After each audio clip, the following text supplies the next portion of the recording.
So yan, konting-konti na lang siya ay malapit na po siya.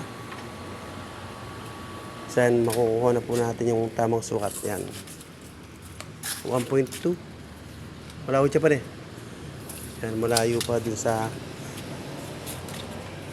1.2 na ano natin, kaya iikot pa rin po siya ulit. So yan, kung sino man po yung gustong magpa-bend, dito lang po sa Kutkot, dito sa may tabi ng iglesia. Yan, kahit anong bend po ay pwede po dito. Yan, si Sir J ang ating nag-operate ng ating pinagawa, itong ating pinabend. Siya, bilog na po siya.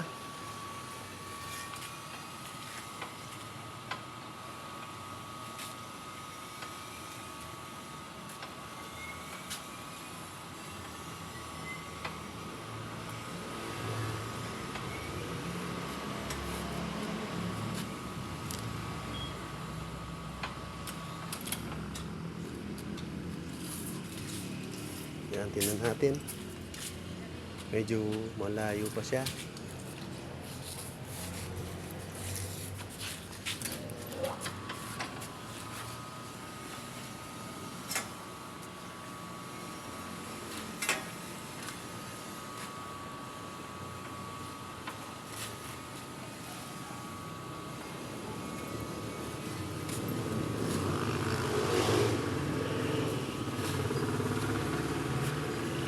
Yan, konting-konti na lang po at mapupunta na po ito dun sa tamang sukat na ating pinapa pwesto.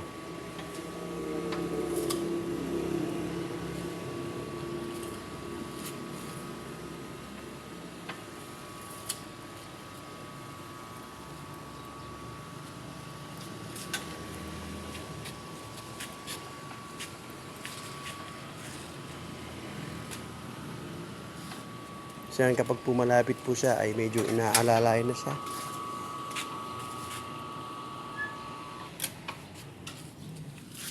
So yan, tingnan po natin.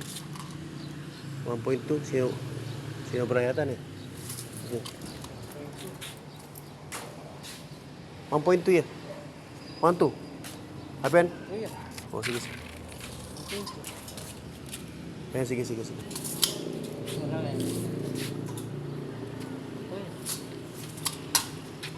So yan, ito po ay tapos na. At yung isa naman po yung ipapabend. At yung isa naman po yung gagawin po nila. So yan dalawa po yung pinabend natin. Ito po ay yung isa ay nasa baba at yung isa ay nasa taas. So yan po ay gagawin po nating mesa. So yan, tapos na po itong ating unang pinabend. Yan. Yun.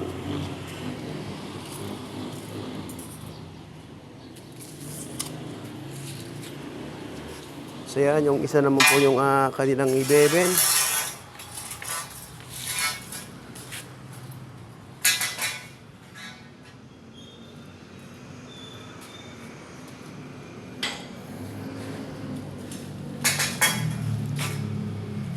So yan, salamat po sa ating mga manonood. Kahit paano po ay mayroon po tayong naipakita kung paano po i-bend itong tubular.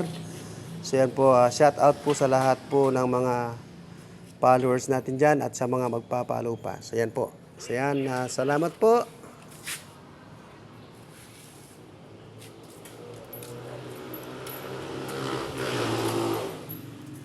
Konting kaway naman yan dyan, sir. Yan, si Sir J. So yan, sinumulan na po itong ating isang pinapabend. So ayan na po, i-close ko na po at naipagita ko na rin po yung una nating pinabend. So yan, muli, salamat po.